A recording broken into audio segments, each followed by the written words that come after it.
Hello guys, andito na naman po ako sa oras na ito. Pagpalain naman kayo ng ating mahal na Panginoong Jesus, lalong-lalo na po sa mga manunood sa aking vlog. At sa mga hindi rin po gustong manood sa aking vlog po, ay pwede po kayong mag-skip and wag mo nyo pong panoorin ang aking vlog kung ayaw po ninyo. Wala po sa pilitan guys, okay? So ngayon guys, andito po ako para po ay ipaliwanag kung bakit nga ba may mga albularyo na itinalaga ng ating Panginoong Hesus.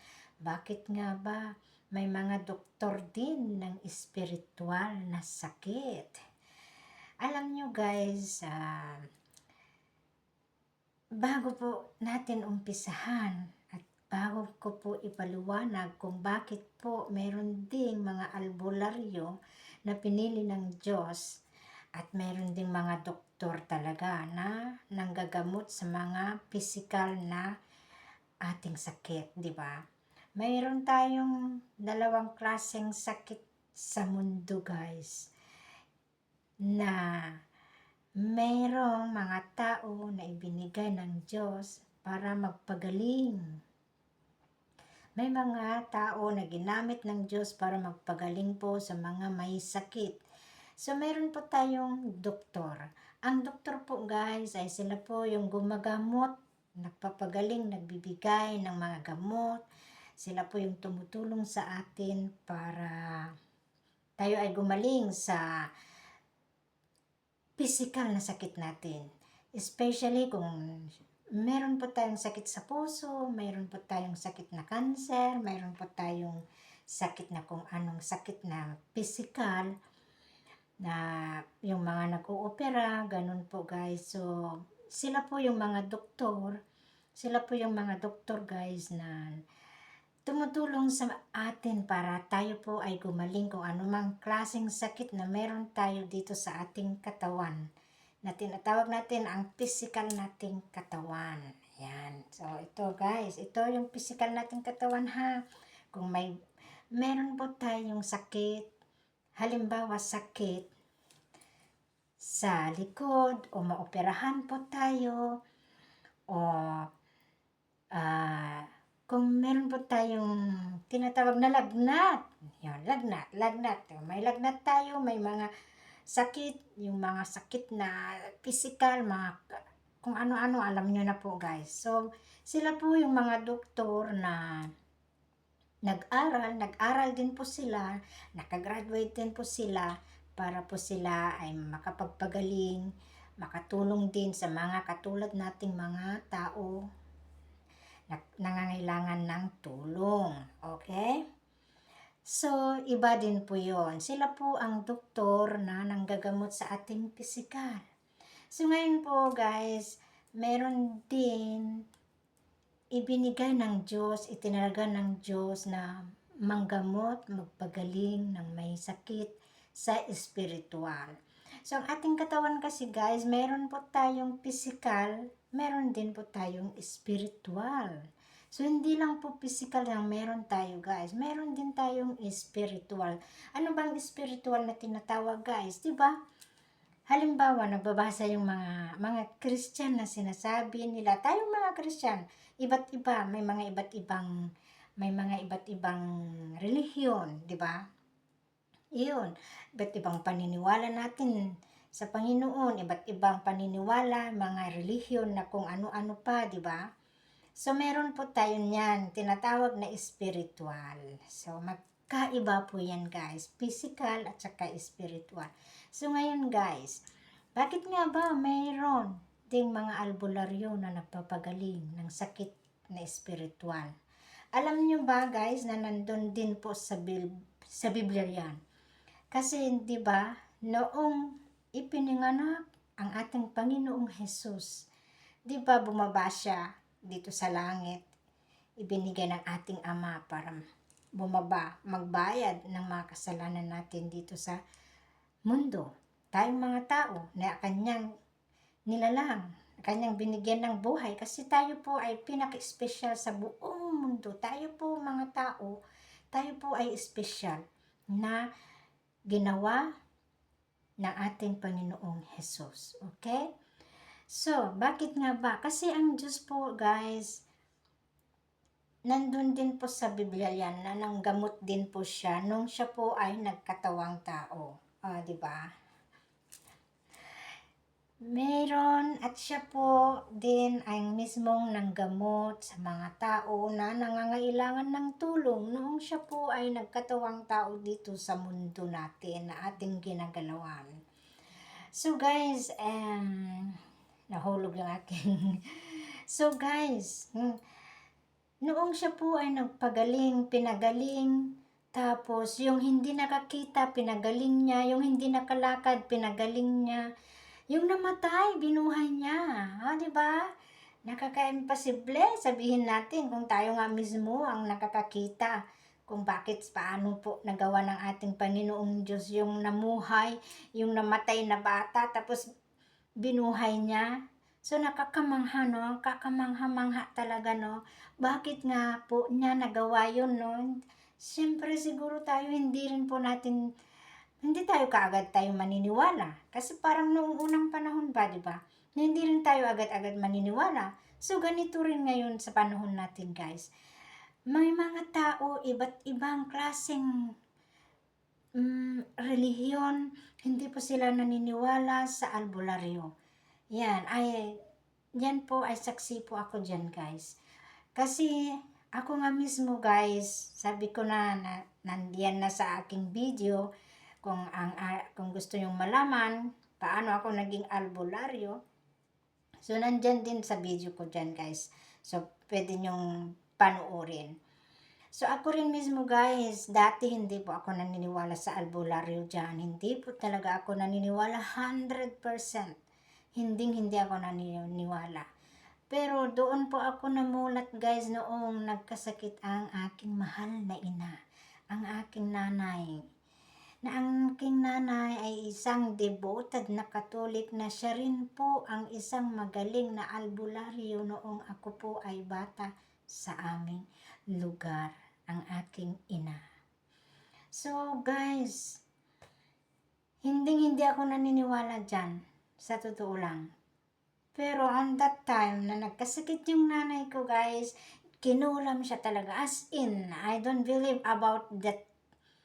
Pero as in, sa aking mata, guys, ako mismo ang nakasaksi kung paano at anong klaseng sakit at kung paano pinagaling ng isang magaling na albularyo ang aking ina nung siya po ay kinulam na halos patayin na ang aking ina sa kulam.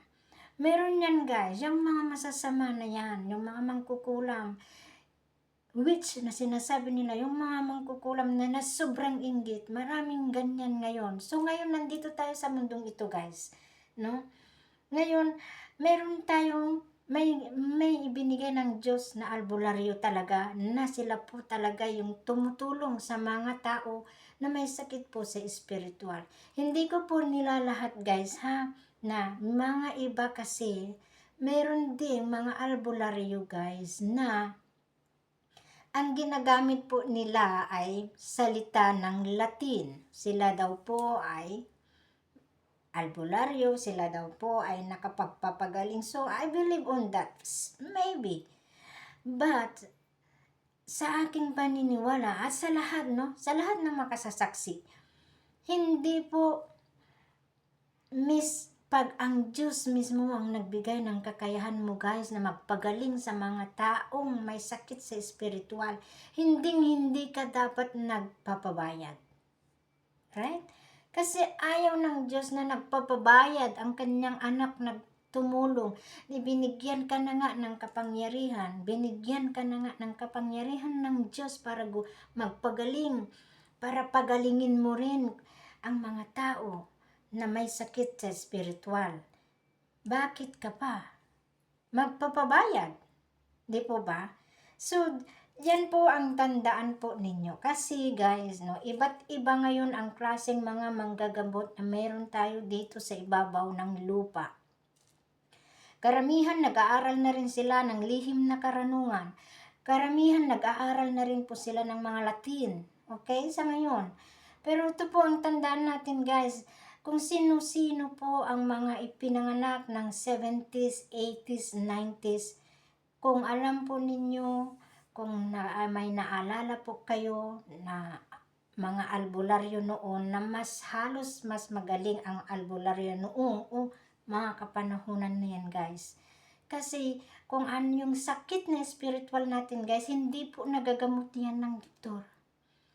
Hindi nagagamot yan ng doktor. Maniwala kayo o hindi po magagamot ng doktor ang sakit na spiritual. Ang makakapaggamot lang dyan po ay mga albularyo. So, ito rin po masasabi ko guys, para po sa mga maniwala man kayo o hindi, ang tunay na albularyo ay hindi po yan nagpapabayad. Okay? Kung talagang galing sa Diyos, kasi ang mga ibang albularyo talaga, hindi po yan nagpapabayad guys. Sila po talaga ang talagang ibinigay ng Diyos, binigyan ng kakayahan ng Diyos para manggamot. Yun yung mga tunay na manggagamot at yun ang mga tunay na albularyo. Kung yung mga pasyente po nila ay kusang nagbibigay ng, ano ba to? Kasi naanuhan na natin nakaugalian na natin mga Pilipino to na magbigay ka. Kung napagaling ka ng isang albularyo, hindi po nang hihingiyan ng bayad yung mga albularyo na ibinigay ng Diyos ang kanilang kakayahan. Hindi po yan sila nang hihingi, kundi minsan kung napagaling po nila yung may sakit, yung mismo na pasyente, sila po yung nagbibigay ng pera. So, which means nakaugalian po kasi natin na kung hindi daw natin tatanggapin, napagaling mo yung tao at bueno, hindi tayo nagpagaling, tayo lang, sila lang ang instrumento ng Panginoon. Sila ang pinili ng Panginoon na manggamot sa mga spiritual na sakit dito sa mundo.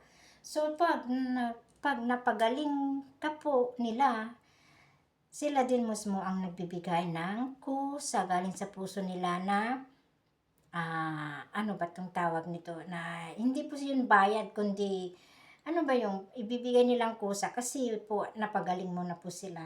Hindi ko po alam kung anong ibig sabihin nun, nalimutan ko tuloy. Pero siguro maintindihan nyo po kung bakit po, no?